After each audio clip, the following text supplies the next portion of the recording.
안녕하십니까.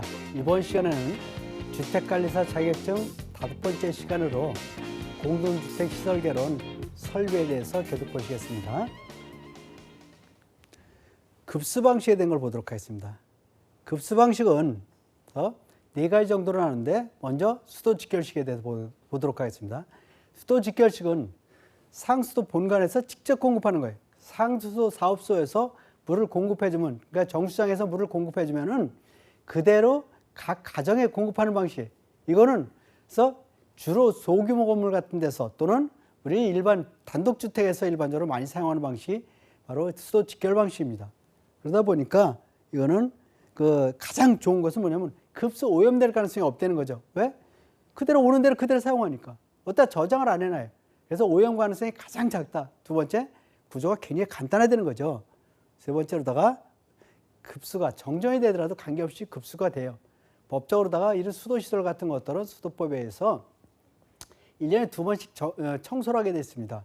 그래서 정수장도 1년에 2번씩 청소하는데, 그럴 때 외에는 정정이 되든지 말든지 무조건 언제든지 급수가 가능해. 1년에 2번 외에는. 그래서 그렇기 때문에 주로 소규모 건물에 사용한다. 그래서 그러나 문제는 뭐냐면 이 수도직결 방식의 가장 큰 단점은 급수압력 변동이 있을 수 있다는 거죠. 고지대는 물이 잘 안 나올 수가 있어요. 저지대는 전혀 문제가 없습니다. 그러나 고지대에서 물이 잘 안 나올 수 있는 것이 가장 큰 단점 중에 하나예요. 그래서 단수시할 때 급수가 안 되는 그런 단점도 있겠지만요. 두 번째로 고가 탱크 방식이에요. 고가 탱크 방식을 고가 수조 방식이라고도 얘기를 하고, 옥상 탱크 방식, 옥상 수조 방식이라고도 얘기를 하고 있습니다. 이거는 상수도관에서 수도사업소에 물을 공급해주면은 일단 저장을 해요. 주로 지하에다 많이 저장을 하는데, 지하 저수 같은 데서 일단 저장을 합니다. 저장한 것을 펌프를 이용해서 옥상 탱크에다 일단 퍼올려요. 퍼올려갖고 자연압으로 내려오면서 공급을 하는 거죠. 내려오면서. 그래서 전에는 대부분 다 이 옥상 탱크 방식을 다 사용을 했었어요. 그러다 보니까 이게 좋은 점은 있어요. 급수압이 일정화되는 거죠. 급수압이 거의 변동이 없어요. 그래서 플러시 밸브 같은 것들은 급수압이 일정하지 않으면 사용할 수 없기 때문에 플러시 밸브 같은 거 사용할 때 굉장히 좋고 굉장히 유리합니다. 그래서 급수압이 일정하다 보니까 부속품 같은 것들, 그러니까 수도꼭지 같은 것들이 파손이 거의 잘 안 돼요. 그래서 또 하나 좋은 건 뭐냐면, 단수가 되더라도 한 1년에 2번 정도 법적으로 청소할 때 정수장에서 물을 공급 안 해주더라도 탱크에다 물을 모아놨기 때문에 한 이틀 정도는 전혀 문제 없이, 단수 없이 공급이 가능하다는 거죠. 그래서 주로 아파트라든지 고층 건물 같은 데서 일반적으로 대규모 건축물에서 많이 썼어요. 그런데 가장 큰 단점이 뭐냐면 급수가 오염돼요. 탱크에다 지하 탱크 한번 모아놓죠, 옥상 탱크 한번 모아놓죠.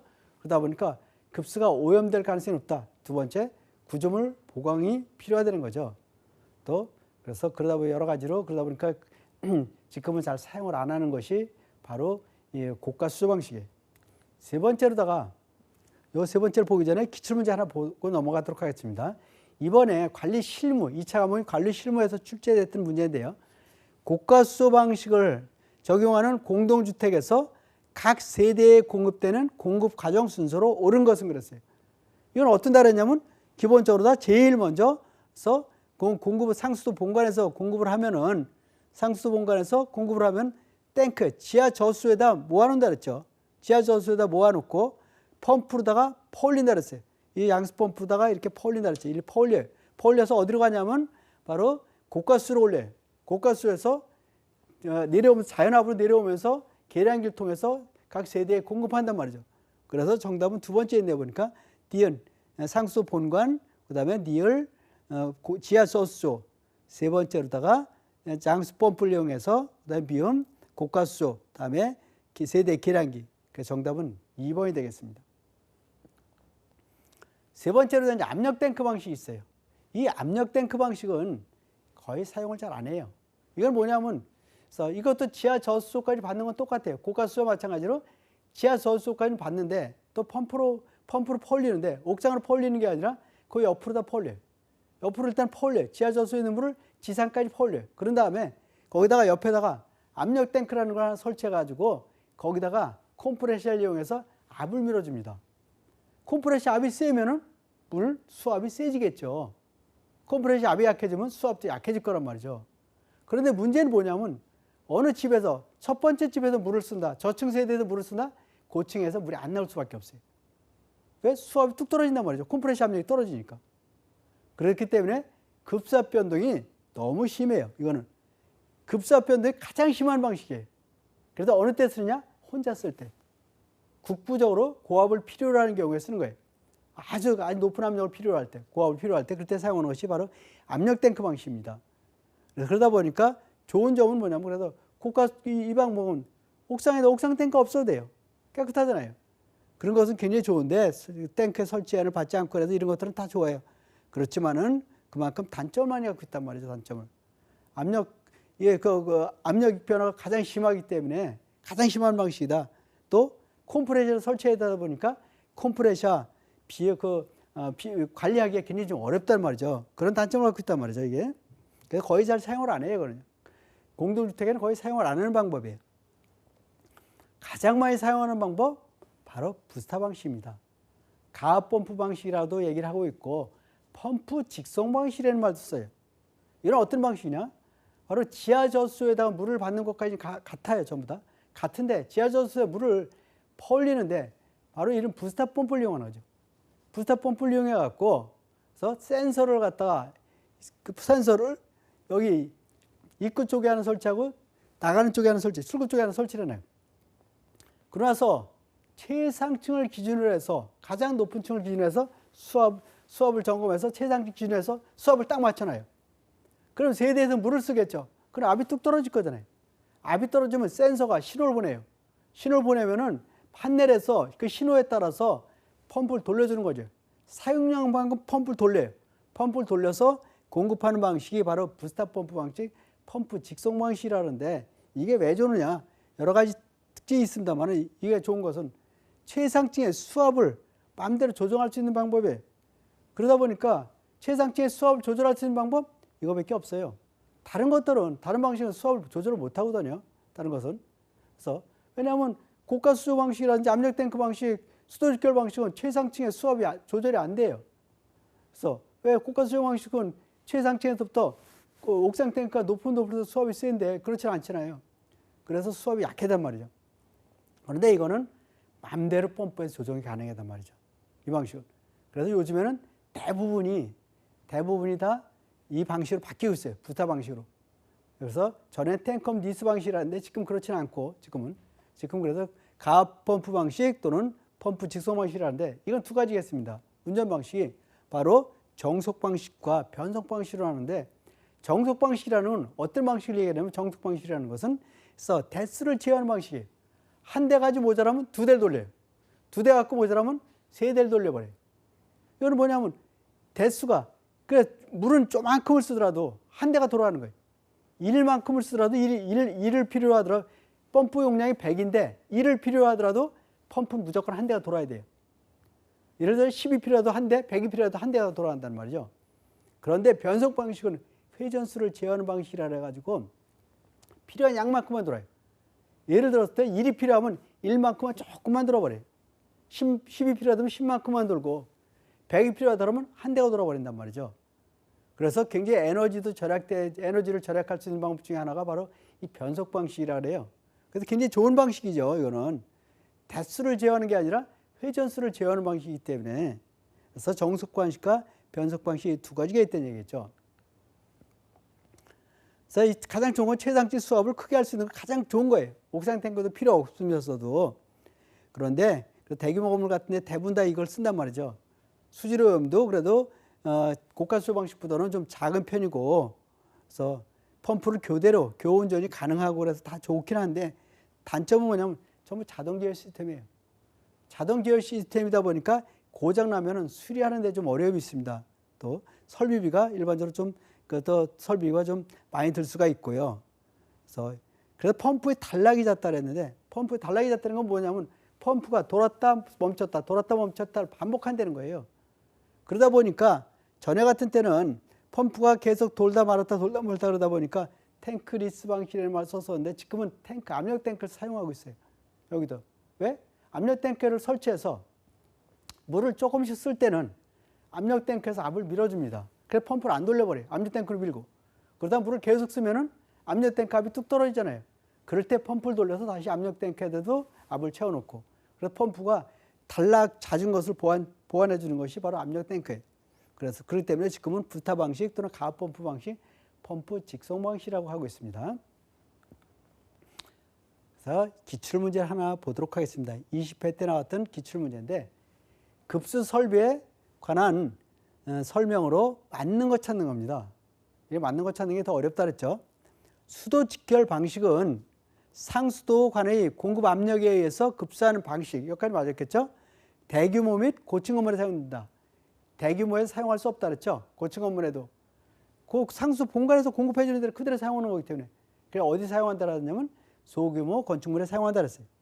두 번째, 펌프 직송 방식은, 그래서 부타 방식, 방금 전에 봤던 펌프 직송 방식은 기계 실내 저수 설치가 필요 없다. 그렇지 않죠. 이것도 저수는 있어야 된단 말이죠. 저수에다가 물을 받아놨다가 그걸 퍼올리는 거잖아요. 퍼올려서 대신에 부스타 펌프를 이용하는 것뿐이니까. 세 번째, 고가 수요 방식은 건물의 옥상이나 높은 곳에 양수하여 하향식으로 흡수한다. 이거 맞았겠죠. 지하 저수에다 물을 받아서 펌프를 이용해서 옥상으로 퍼올리면 옥상에서는 다시 하향식으로 급수하는 거란 말이죠. 이건 맞았습니다. 대신에 급수 압력은 일정한데 급수 오염이 가장 큰 방식이다. 네 번째, 수도 직결 방식은 건물 내 정전 시 급수가 불가능하다. 정전이 되더라도 전혀 관계없이 급수는 돼요. 단수할 때만 안 된다는 얘기겠죠. 다섯 번째, 수도 직결 계통의 수압 시험은 배관의 최저부에서 최소 7.5kg/제곱센티미터의 압력으로 실시한다. 일반적으로 1.5배는 10.5, 7kg에 1.5배는 10.5kg, 그러니까 1.05 메가파스칼로 시험을 합니다. 본관 같으면 1.75kg, 1.75 메가파스칼 정도, 탱크라든지 급수관은 1.05 메가파스칼로다가 급수 시험을 하는 겁니다. 그래서 정답은 맞는 거 찾는 거니까 3번만 맞았어요. 정답은 3번이 되겠습니다. 다음은 이제 수격작용에 대해서 보겠습니다. 수격작용, 영어로다가 워터 해머링이라 그래요. 물이 땅땅 그리고 때린다 그래서 워터 해머링이라는데, 워터 해머링은 수격작용은 아마 여러분들도 가끔가다 집에서 느끼시는 분들이 있단 말이죠. 물이 배관이 땅땅 그래요. 어느 집에서 물 틀 때 땅땅 그리고 배관에 소리 난다는 말이죠. 급수라든지 급탕에서. 이건 왜 그러냐? 이거는 우리 자동차를 여러분들이 타고 다니시다 보면은 급출발을 해요. 정지를 해버려요. 급가속도는 정지를 하면은 빽 하고 소리 나잖아요. 그거하고 똑같은 원리예요. 배관 내에 물이 흘러가는데 유속이 굉장히 빠른 상태예요. 압력이 센 것을 유속이 빠르다 그러죠. 그런 상태에서 갑자기 물을 탁 틀어요. 또는 갑자기 탁 잠가요. 그런 물에 의한 마찰음이 생기는데 그걸 수격작용, 영어로다가 워터 해머링이라고 그래요. 원인을 크게 나면 이것도 두 가지로 볼 수 있죠. 수압이 센 상태에서 밸브를 갑자기 연다든지 갑자기 잠갔기 때문에 그래요. 그래서 보면은 자세히 보면 그런 것 때문에 언제 생기는 거냐면 그래서 갑자기 밸브를 열고 잠그는 것들이 대체로 콕 종류의 밸브예요. 콕은 그래서 콕 종류 플러시 밸브라든지 콕 같은 걸 이용한다 그랬는데 콕은 볼 밸브라든지 버터플라이 밸브 같은 것들을 얘기해요. 90도 콕이라는 건 90도를 딱 열고 90도를 돌려서 잠근다든지 여는 그런 밸브를 얘기하는 거니까 간격이 작다는 건 그만큼 유속이 빠르다는 거예요. 간격이 작다든지 수압이 너무 세요. 유속이 너무 빠른 거예요. 또는 배관이 굴곡졌을 때 이럴 때 주로 생기는 거란 말이죠. 그럼 대책은 반대로만 하면 되겠죠. 배관이 이런 콕 같은 걸 사용했다니까 밸브를 너무 급격하게 개폐할 때 생긴다 그랬으니까 서서히 열고 닫아야 된다는 거죠. 또는 기구를 사용하는 방법이 있어요. 기구 어떤 거요? 바로 이런 것들을 갖다 이런 것들이 공기실이라 그러고 여기 있는 것을 요거를 수격방지기라 그래. 수격방지기도 일종의 이것도 공기실이란 말이죠. 이런 수격방지기 같은 것들을 사용한다는 거죠. 그래서 또는 관경을 좀 크게 만들어라. 관이 크면 클수록에 유속은 느려져요. 관이 크면 클수록에. 관을 좀 크게 해가지고 유속을 좀 줄여주라는 얘기죠. 또는 직선 배관하래요. 굴곡 배관하지 말고 직선으로 배관하면은 좀 막아줄 수 있다는 얘기겠죠. 다음 이제 초고층 건물에 대한 걸 봅니다. 건물이 아주 초고층이에요. 아주 높은 곳에 63빌딩 같이 이렇게 높은 곳에서 물을 내려주면은 이 밑에 맨 최하층에서는 저층에서는 엄청난 수압을 받을 거예요. 그 수압에 의해서 기구가 다 부서져 버립니다. 그러니까 수도꼭지 같은 것들이 다 부서져요. 파손이 온다든지 또는 수격작용, 수압이 센 상태에서 밸브를 갖다 열고 닫을 때 수격작용이 일어난다 그랬잖아요. 이 수격작용이 생긴다는 말이죠. 그래서 이 수격작용이 생긴다든지 그렇기 때문에 이거를 몇 개 지역으로 나누는 거예요. 지역별로 나눈다는 거예요. 조닝을 한다는 건 지역별로 나눈다 그랬는데 여기서는 급수 조닝이라 했어요. 왜? 뒤에서 또 공조에서도 조닝이 또 있기 때문에 급수 조닝이라고 이렇게 나누는 거예요. 급수 조닝을 하는 목적은 뭐냐면 몇 개 지역으로 나눠서 저층부의 수압을 줄여주는 거예요. 그러니까 동일하게 고층부나 저층부나 수압을 비슷하게 만들어주는 거죠. 급수압력의 균등화를 해주는 것이 바로 조닝이라 그래요. 조닝. 그래서 조닝이라는 건 몇 개 지역으로 나눠서 수압을 줄여주는 것을 얘기하거든요. 그래서 그러므로 해서 수격작용을 막아주고 수격작용에 의해서 기구가 파손되는 것도 막아주고 수격작용이라면 소리도 나지만 진동도 옵니다. 진동, 소음을 좀 막아주기 위한 것이 바로 조닝이에요. 급수 조닝을 하는 목적이에요. 그럼 조닝은 어느 정도로 해주냐? 일반적으로 5kg 이하 0.5메가파스칼을 절대 넘으면 안 돼요. 왜 그러냐면 일반적으로 사용하는 수도꼭지 같은 것들 있잖아요. 기구가 대부분이 다 5kg 0.5메가파스칼 이하예요. 최고 사용 압력이. 최고 사용 압력이 이걸 넘으면 안 되잖아요. 기구를 만들 때 0.5메가파스칼 이상 되는 건 책임 안 지겠다는 거거든요. 그래서 그 수압을 좀 줄여줘야 되기 때문에 0.5메가파스칼 이하로 다 줄여주래요. 또 수격작용에 의해서 기구가 파손되는 것도 막아주기 위해서. 그렇기 때문에 공동주택 같으면 30-40m, 높이가 30-40m면 최대 0.4메가파스칼을 절대 넘지 않거든요. 그래서 마찰 소음수도까지 하더라도 그렇기 때문에 아파트나 호텔은 30에서 40m 정도. 그러나 사무소 건물 같은 데는 40-50m 이하가 되게끔 해주라. 그러나 절대 50m 넘지 말라는 얘기겠죠. 그래서 기출문제 이번에 7월 13일 날 나왔던 기출문제를 하는 문제 보고 넘어갑니다. 다음 중 고층 건물에서 급수 조닝을 하는 이유와 관련이 있는 것 그랬어요. 여지껏 말씀드렸듯이 고층 건물에서 급수 조닝을 하는 목적은 뭐라 했냐면 바로 수격작용을 막아주기 위한 거라 그랬죠. 수격작용을 막아주기 위한 것이 바로 급수 조닝을 하는 가장 큰 목적이란 말이죠. 그래서 여기서 나오는 세 번째 나오는 캐비테이션은 이거는 공동현상이라 해가지고 물을 퍼올리지 못하는 현상이에요. 펌프까지 퍼올리지 못하는 현상. 그걸 공동현상, 캐비테이션 현상이라 이런 것은. 다음 문제 음료수 수질 오염 방지 대책에 대한 걸 보도록 하겠습니다. 우리가 그 음료수가 우리가 먹는 물이 자꾸 오염이 되는데 그걸 막아주기 위해서 탱크하고 다른 목적의 배관을 절대 연결하지 말래요. 두 번째, 탱크는 완전히 밀폐하고 먼지 같은 거 들어가지 말게 좀 해주라. 세 번째, 넘친관, 오버플로 파이프라는데 여기에도 그 망 씌워가지고 벌레 안 들어가게끔 해주라. 가장 기본적인 내용들이에요. 네 번째도 그래서 가능하면 저수로다가 건물 구조체를 이용하지 말라는 얘기겠죠. 그래서 다섯 번째로다가 장시간 머물지 않도록 해주라. 물이 저수에. 여섯 번째로 수조는 물탱크는 2개 이상으로 나눠주래. 물탱크 2개 이상으로. 왜? 그래서 청소 같은 거 할 때 한쪽에서 한쪽으로 퍼넘기고 해야 되니까 단수시키지 않게끔. 그래야지만이 오염도 좀 막아줄 수 있다는 것이고. 일곱 번째로다가 가장 중요한 것 중에 하나가 유입구와 유출구는 가능하면 멀리 두라는 거죠. 멀리 두기 위해서 어떻게 돼요? 대각선으로 두래요. 들어온 쪽에서 바로 나가면 먼 쪽에 있는 것은 계속 썩어요. 물이 썩기 때문에 유입구와 유출구는 대각선 방향으로 둬서 물이 오염되는 것을 막아주려는 겁니다. 그래서 여덟 번째로다가는 급수가 오염될 가능성이 있는 다른 관하고는 절대 같이 연결하지 말아라. 마지막으로다가 세정 밸브, 플러시 밸브라 그래. 여러분들 잘 아실 거예요. 플러시 밸브 한번 꾹 누르면 물이 쫙 쏟아지고 마는 거예요. 시간 지나면 저절로 잠기는 거 있잖아요. 공중 화장실 같은 데 있는 그 밸브를 그래서 플러시 밸브, 우리말로 세정 밸브다 그러는데 이거는 크로스 커넥션이 생길 가능성이 굉장히 높거든요.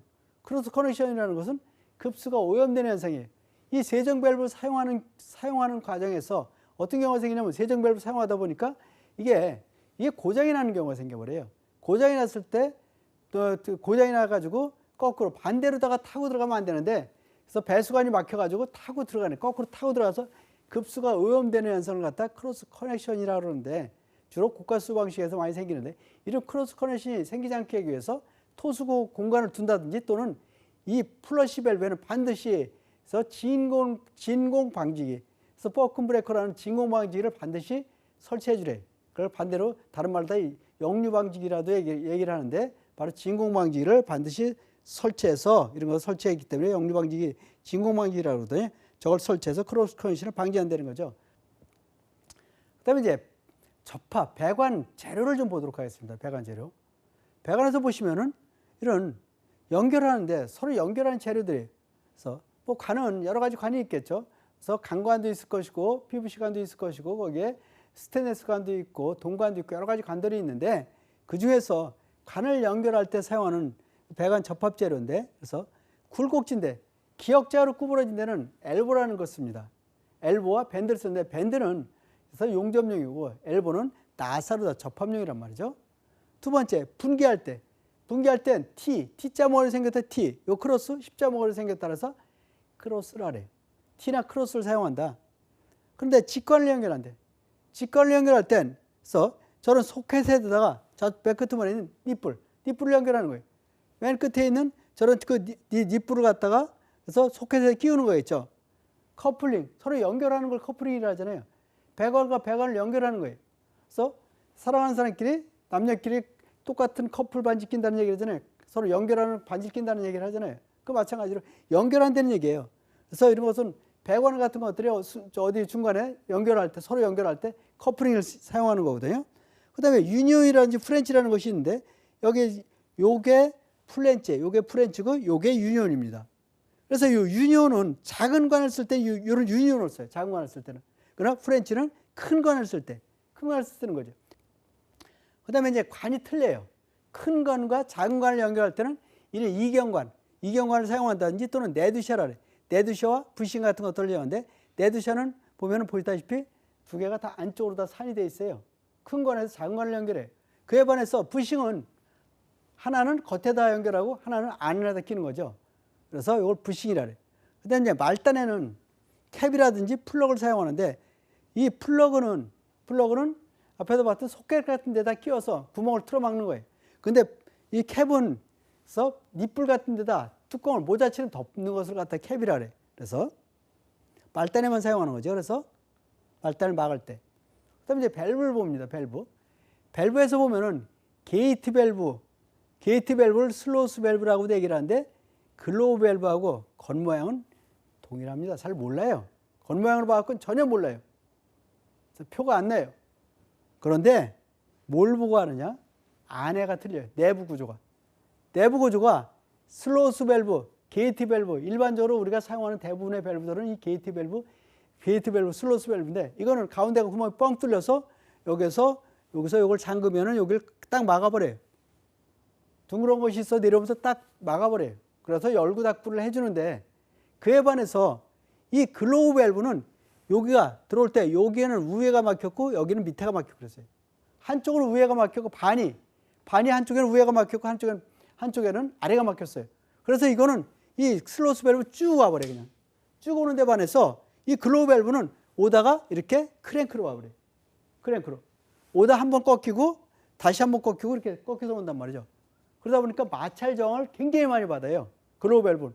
그렇기 때문에 주로 이 글로우 밸브는 기체 쪽에 많이 사용했어요. 수증기, 증기 같은 데서 많이 사용하고 있고, 일반적인 물 같은 데는 주로 게이트 밸브를 많이 사용하고 있습니다. 세 번째로 앵글 밸브는 90도로 꺾인 밸브에 밑으로 와서 위로 나가요. 90도로 밑에서 올라와서 옆으로 나가는 거죠. 90도로다가. 이 앵글 밸브는 주로 옥내 소화전 같은 데서 많이 사용하고 있는데, 이 앵글 밸브는 글로우 밸브의 일종입니다. 이거는. 그 다음에 체크 밸브가 있습니다. 이 체크 밸브는 어떤 밸브냐면, 체크 밸브라는 것은 한쪽 방향으로만 흘러가는 밸브를 얘기해요. 한쪽 방향으로. 가긴 하는데 오진 않는 거예요. 일반 밸브는 양쪽으로 다 왔다 갔다 할 수가 있어요. 근데 체크 밸브는 한쪽 방향으로만 가요. 이건 올라가긴 하는데 내려오진 않게끔 되어 있는 밸브예요. 이런 것을. 그래서 이 역지 밸브라고도 얘기를 하고 있거든요. 그래서 이 체크 밸브는 크게 두 가지 나요. 스윙형과 리프트형 두 가지 나눕니다. 그래서 이런 한쪽 방향으로 흐른다는데 요거는 조금 여기 밸브가 또 붙었죠. 여기 밸브가 또 붙었는데 스몰레스 체크라서 이거는 그래서 필요할 때는 이 체크 밸브를 일반 밸브처럼 사용하기 위해서 밸브를 하나 더 놔뒀어요. 그래서 이거는 왜냐하면 중간에 밸브를 하나 두 가지 합쳐놓은 거예요. 그래서 일종의 이 체크 밸브는 한쪽 방향으로만 흘러가는 밸브를 체크 밸브라 그런다. 그다음 플러시 밸브는 앞에서 설명드렸듯이 이런 밸브 있잖아요. 이런 밸브가 플러시 밸브, 세정 밸브라 그래가지고 한번 눌렀다 놓으면 일정량의 물이 나오고 나서 자동으로 잠기는 밸브를 얘기하는 겁니다. 그다음에 콕은 90도를 열어서 잠그고 열고 하는 밸브를 얘기하는데 바로 콕은 볼 밸브와 버터플라이 밸브가 대표적인 겁니다. 볼 밸브는 요 안에 볼이 들었어요. 볼이 들어서 요쪽으로 다 90도를 딱 제끼면은 잠겨요. 90도를 열면은 딱 열려요.